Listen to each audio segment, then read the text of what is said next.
हरियाणा सरकार कोरोना के खिलाफ लड़ाई लड़ रही है और भाजपा की प्रदेश इकाई इस लड़ाई में सरकार का सहयोग कर रही है। भाजपा के राष्ट्रीय अध्यक्ष जगत प्रकाश नड्डा ने हाल ही में पार्टी की प्रदेश इकाइयों को कुछ दिशा निर्देश दिए हैं। क्या दिशा निर्देश दिए नड्डा साहब ने और इस लड़ाई में भाजपा किस तरह से सरकार की मदद कर रही है, इस मुद्दे पर बातचीत के लिए आज हमारे साथ मौजूद हैं भाजपा के प्रदेश अध्यक्ष सुभाष बराला। बराला साहब, आपका स्वागत है। नमस्कार, धन्यवाद। कोरोना की लड़ाई में नड्डा साहब से आपकी बातचीत हुई थी, क्या दिशा निर्देश है उनके हरियाणा के लिए? वैसे तो कल हमारे राष्ट्रीय अध्यक्ष जगत प्रकाश नड्डा जी से बातचीत हमारी हुई है। उन्होंने सब प्रदेश अध्यक्षों से बातचीत की है। इससे पूर्व भी जब से ये कोरोना का संक्रमण संकट गहराया है पूरी दुनिया पे, उसके बाद से कई बार हमारे राष्ट्रीय अध्यक्ष जी ने, हमारे संगठन मंत्री जी ने हमसे वीडियो कॉन्फ्रेंसिंग पे चर्चा की है। और पूर्व में जो चर्चाएं होती रही हैं उसमें सबसे पहले तो यही रहता है कि जो जरूरतमंद हैं उन तक भोजन बना हुआ या भोजन की सामग्री पहुंचे, चाहे वो प्रशासन की तरफ से हो, चाहे सामाजिक संगठनों की तरफ से हो, और भारतीय जनता पार्टी का कार्यकर्ता उसमें अहम भूमिका निभाए। अपने घरों में भी बना करके हमने बना हुआ भोजन भी बड़ी संख्या में शुरू से लेकर के अब तक उपलब्ध करवाया है और फिर भोजन सामग्री उपलब्ध करवाई है। इसके अलावा चाहे वो घरों के अंदर हमारे कार्यकर्ताओं के घरों में हमारा महिला मोर्चा है, जो उनकी तरफ से जो फेस कवर है वो बना करके उपलब्ध करवाने की बात हो, या लोगों में जो फिजिकल डिस्टेंसिंग है वो मेंटेन करके चलने की बात हो, और अन्य जो नियम केंद्र सरकार प्रदेश सरकार द्वारा समय समय पर लागू किए गए संक्रमण से देश को बचाने के लिए उनके नियम की पालना करने की बात हो। ये सारी बात समय समय पर हमारे को इस बात के निर्देश मिलते रहे हैं। और साथ ही पीएम केयर्स फंड है, आरोग्य सेतु ऐप है, ये डाउनलोड कराने की बात है, हरियाणा कोरोना रिलीफ फंड में लोगों के सहयोग करने की बात है, या फिर ऐसे परिवार जिनमें हमारे वृद्ध कहीं अकेले रहते हों, बुजुर्ग अकेले रहते हों, उनको भोजन सामग्री उपलब्ध कराने की बात हो या दवाई उपलब्ध करवाने की बात हो, कोई अन्य इस प्रकार की जरूरत की चीज उनको उपलब्ध कराने की बात हो, इन बातों के ऊपर शुरू दिन से ही फोकस करके हम लोग चले हैं। और खास करके जो सरकारी तंत्र है, प्रशासनिक व्यवस्था है, उसके बीच में और आम जन के बीच में एक सेतु का काम करना, और जो सामाजिक संगठन है वो और भारतीय जनता पार्टी की तरफ से जो भी सामग्री जरूरतमंदों को उपलब्ध करवाई गई उसमें एक बीच में कड़ी की बनने की बात हो, ये सारी बातें अब तक हम लोग करते रहे हैं। और जो कल की हमारी कॉन्फ्रेंसिंग थी उसमें एक विषय जो विशेष रूप से आया, क्योंकि हरियाणा प्रदेश में और देश के अंदर प्रवासी मजदूर बड़ी संख्या में बलवंची रहते हैं। हमारी हरियाणा प्रदेश में अगर प्रवासी मजदूरों की बात करें तो हरियाणा सरकार ने उनके लिए 5000 बसों की उपलब्धता की बात की, 100 विशेष ट्रेनों की बात की, अपने खर्चे पर चलाने की बात की इन सब संसाधनों को। लेकिन फिर भी वो थोड़ी संख्या से में तो हरियाणा से और एक बड़ी संख्या में पंजाब, क्योंकि पूरा सिरसा से लेकर के और यहाँ तक हमारा चंडीगढ़ तक एक लंबा बॉर्डर पंजाब का पड़ता है, उधर राजस्थान का पड़ता है, और इधर हिमाचल का बॉर्डर भी यहाँ पर थोड़ा बहुत हमारे कालका के आसपास लगता है। तो यहाँ से जो मजदूर अपने घरों को जाना चाहते थे उधर से पैदल निकल करके आए। तो ये जो संकट खड़ा हुआ था, इस संकट से निपटने में भारतीय जनता पार्टी का कार्यकर्ता प्रशासन के साथ मिलकर के सहयोग करे, विशेष रूप से इस बात की चर्चा कल की बैठक में हुई। बराबर साहब, मैं आपकी बात को आगे बढ़ाना चाह रहा था। आपने देखा होगा कि लुधियाना से और जालंधर से भूखे प्यासे मजदूर रात में पैदल चलते हुए अंबाला बॉर्डर पर पहुंचे। बजाय उनको शेल्टर देने के, बजाय उनको खाने की व्यवस्था करने के, पुलिस ने डंडे मार मार के उनको वापस पंजाब की सीमा में खदेड़ दिया। क्या ये जायज है? जी देखिए, मैं इस बात से पूरी तरह से इस बात की जानकारी मैंने ली थी, किसी भी प्रकार से ऐसे लोगों के ऊपर पुलिस का डंडा चले, इस बात को जायज नहीं ठहराया जा सकता। जी लेकिन कई बार हालात ऐसे बनते हैं कि ऐसी स्थितियां आती हैं जो बिल्कुल भी प्रिय नहीं कहा जा सकता, अप्रिय घटनाएं इस प्रकार की होती हैं वो। लेकिन परिस्थितियां मैंने भी जानकारी ली थी, इस प्रकार जी की बन गई थी। इसीलिए क्योंकि मैं भी जब पिछले दिनों उधर से गुजर करके आया था, जब चंडीगढ़ में आ रहा था, तो मैंने भी रुक करके ऐसे जो मजदूर पलायन कर रहे थे उनसे बात की थी, पंजाब से निकल करके और इधर चंडीगढ़ में रह करके जो काम करते हैं, चाहे वो मनीमाजरा में रहते हो, जीरकपुर में रहते हो, ऐसे लोग मुझे मिले रास्ते में। और जी मैंने जब उनसे बात की तो उन्होंने बताया कि वो यहाँ से चल करके और सहारनपुर तक पहुंच गए थे साइकिलों पे या पैदल। जी वापिस वहां से वो लोग आए हैं क्योंकि ये अपने आप को वहां क्वारंटाइन करना नहीं चाहते थे। वहां प्रशासन ने कहा भी आपको यहाँ रुकना पड़ेगा, आपका हम चेकअप करेंगे। तो इस बात के डर से वो लोग वापिस आ गए और एक बड़ी संख्या अंबाड़ा में इकट्ठी हुई, जो किसी भी रूप में जायज नहीं ठहरा जा सकता, जिस घटना की चर्चा आपने की है। लेकिन इसमें हमने इस बात पर ध्यान देते हुए प्रशासन के साथ मिलकर के सुनिश्चित किया, हमने अपने सीनियर नेताओं की इसमें जिम्मेवारी लगाई है कि जहां कहीं से भी इस प्रकार के हमारे मजदूर भाई पलायन करके आते हैं, उनको भोजन मिले, उनको रहने का स्थान मिले, ये बात सुनिश्चित करें और उनको यहाँ रुकने के लिए हम आग्रह करें। ये हमने कहा है अपने सब कार्यकर्ताओं को और इसमें लगे भी हैं हमारे सब विधायक, सांसद, पूरी पार्टी की टीम इसमें लगी है।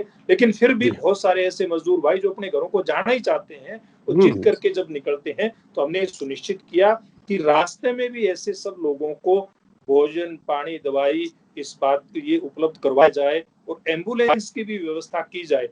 बरला साहब, शुरू में जब कोरोना के खिलाफ लड़ाई शुरू हुई और जी हरियाणा सरकार के जो प्रयास थे, उनको देखते हुए लग रहा था कि कोरोना का संकट हरियाणा में जल्दी ही खत्म हो जाएगा। जी लेकिन हम ये देख रहे हैं कि संक्रमित मरीजों की तादाद में लगातार इजाफा हो रहा है। ये कैसे रुक जी सकता है?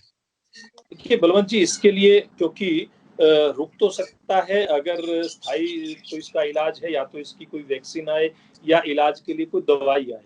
नहीं जी तो जो एक फिजिकल डिस्टेंस मेंटेन रखने की बात है, चेहरे पर अपना जो फेस कवर लगाने की बात है और जो अन्य नियम बनाए गए हैं केंद्र सरकार द्वारा, समय समय पर अपने हाथ धोना और भीड़ भाड़ वाले क्षेत्र से बचना, केवल यही उपाय बचता है।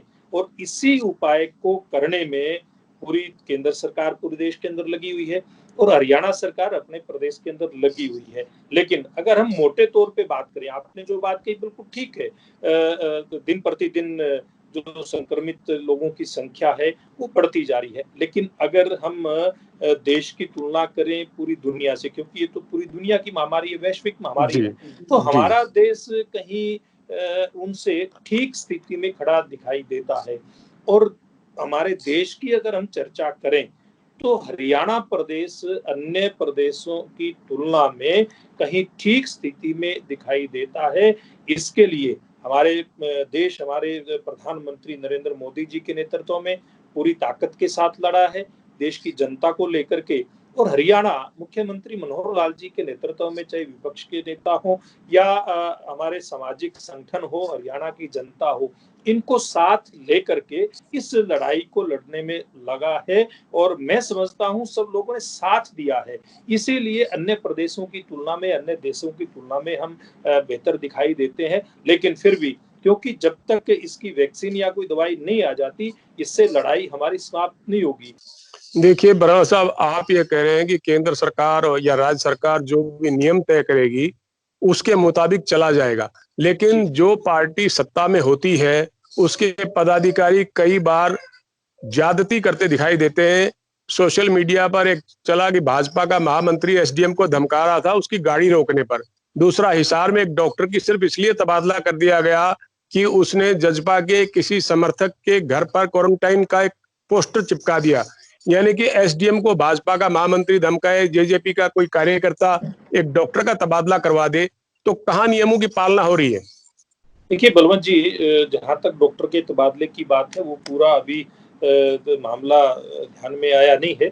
लेकिन जी जहां तक भारतीय जनता पार्टी के कार्यकर्ता की बात है, जिस भी प्रकार की वहां घटना हुई, ऐसी घटना नहीं होनी चाहिए। और हमने अपने सब कार्यकर्ताओं को ये निर्देश दिया है कि इस महामारी से पार पाने के लिए, इससे विजय प्राप्त करने के लिए प्रदेश का हर नागरिक लगा हुआ है। इसलिए हमें कहीं किसी के कारण से अगर समस्या भी खड़ी होती है, तो हम अपना ये दायित्व निभाते हुए कि किसी भी प्रकार से हमारे कारण से कहीं कोई ऐसा वातावरण ना बने, इसके निर्देश हमने जारी किए हैं। और किसी के साथ भी, चाहे वो अधिकारी है या आमजन है, भारतीय जनता पार्टी के कार्यकर्ता का व्यवहार बहुत संतुलित हो और उसमें संवेदना हो, ये बात हमने सब पदाधिकारियों से कही है। और भविष्य में इस प्रकार की अगर कहीं कोई इस जो नियम है इसकी कोई अवहेलना करेगा, तो भारतीय जनता पार्टी उसके खिलाफ कोई कड़ा एक्शन लेने से भी नहीं चूकेगी। बराला साहब, आप टोहाना के विधायक रहे हैं, पार्टी के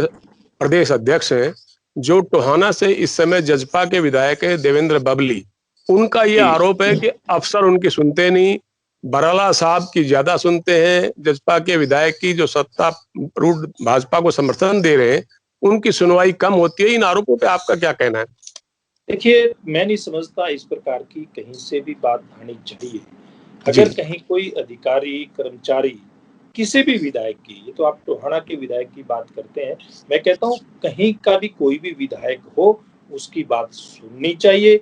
अगर कहीं कोई इस प्रकार की बात नहीं सुनता है, अगर कोई मेरे से भी इस मामले में अगर कोई दूसरा विधायक सहयोग मांगेगा कि उसको कहीं कोई इस प्रकार की कोई समस्या आ रही है, तो मैं अपनी तरफ से भी सहयोग करने के लिए तैयार हूँ। और सब अधिकारी कर्मचारी को, सब विधायक की बात तो मैं दूर की कहता हूँ, आम जन को भी उनको सहयोग करना ही चाहिए। लेकिन बात ये भी हम अपनी किस तरह की बात को रखना चाहते हैं, किस तरह की बात को मनवाना चाहते हैं, ये हमारे ऊपर भी थोड़ा निर्भर करता है। पिछले कुछ दिनों से भाजपा में संगठनात्मक चुनाव की गतिविधियां जारी थी, लेकिन कोरोना की वजह से शायद इस पे कुछ रोक लग गई है। जी, आप इस पे क्या कहेंगे? देखिए, हमारी तैयारी, ठीक कह रहे हैं आप, जी, हमारे मंडल अध्यक्षों का चुनाव काफी पहले हो गया था। जिला अध्यक्ष के चुनाव की हमने काफी तैयारी कर ली थी और मोटे तौर पे सहमति बनाने का काम हो गया था और उसको फाइनल रूप देना था। और इसी प्रकार से प्रदेश अध्यक्ष का चुनाव भी पेंडिंग था। अब ये जी। सारा जो मामला कोरोना संक्रमण के कारण से जो भी स्थितियां बनी है, इसमें थोड़ा सा एक बार रुका है। अभी धीरे धीरे तो स्थितियां सामान्य होंगी, तब ये चीजें आगे बढ़ेंगी। तो आपके नेतृत्व में भाजपा ने लगातार दूसरी बार सत्ता हासिल की है। क्या पार्टी नेतृत्व आप ही को ये दोबारा जिम्मेदारी नहीं सौंप सकता? देखिए, ये किसको जिम्मेवारी मिलती है, किसकी जिम्मेवारी नहीं मिलती, ये पार्टी का फैसला होता है। और मैं तो अपनी बात अगर करूं, तो पिछले कई दशकों से पार्टी के काम में लगे हुए हैं। पार्टी ने जो भी जिम्मेवारी दी है, वो जिम्मेवारी निभाई है। और भविष्य में जो भी जिम्मेवारी पार्टी देगी, कहाँ काम लेना है, पार्टी ने तय करना है। अपनी जिम्मेवारी निभाने के लिए हमेशा से तैयार पहले भी रहे हैं और आगे भी रहेंगे। अगले कुछ महीनों में बड़ौदा का उपचुनाव होना है बराला साहब। जी, 7 बार वहां से देवीलाल की पार्टी ने चुनाव जीते हैं और 3 बार कांग्रेस पार्टी ने चुनाव जीते हैं। भाजपा आज तक वहां से कोई चुनाव जीत नहीं पाई है। जी, तो जी, जी। चूंकि जजपा आपकी सहयोगी पार्टी है और जब उपचुनाव होगा तो भाजपा वहां से अपना उम्मीदवार खड़ा करेगी या जजपा को मौका देगी? देखिए, अभी क्योंकि अभी ये बात करना और इसके ऊपर कुछ कहना बहुत जल्दबाजी होगी, क्योंकि अभी तो ये कोरोना का जो संक्रमण है, इसके कारण से जो संकट आया है, उससे निकलने की तैयारियां सारी चल रही हैं। और जब भी भविष्य में स्थितियां ठीक होंगी और चुनाव आयोग जब ये स्थितियों के हिसाब से तय करेगा कब वहां पर चुनाव करवाना है, तब चुनाव नजदीक आएगा, तब सब सारी बातों पर बैठ करके विचार किया जाएगा। शुक्रिया बराला साहब हमसे बातचीत करने के लिए। तो ये थे धन्यवाद विनोद जी। भाजपा के प्रदेश अध्यक्ष सुभाष बराला, जिनका ये मानना है कि फिलहाल सरकार और पार्टी कोरोना के खिलाफ लड़ाई लड़ रही है और जब भी बड़ौदा उपचुनाव की बात आएगी तो भाजपा और जजपा मिलकर फैसला कर लेंगे। पंजाब केसरी के लिए बलवंत अक्षक, चंडीगढ़।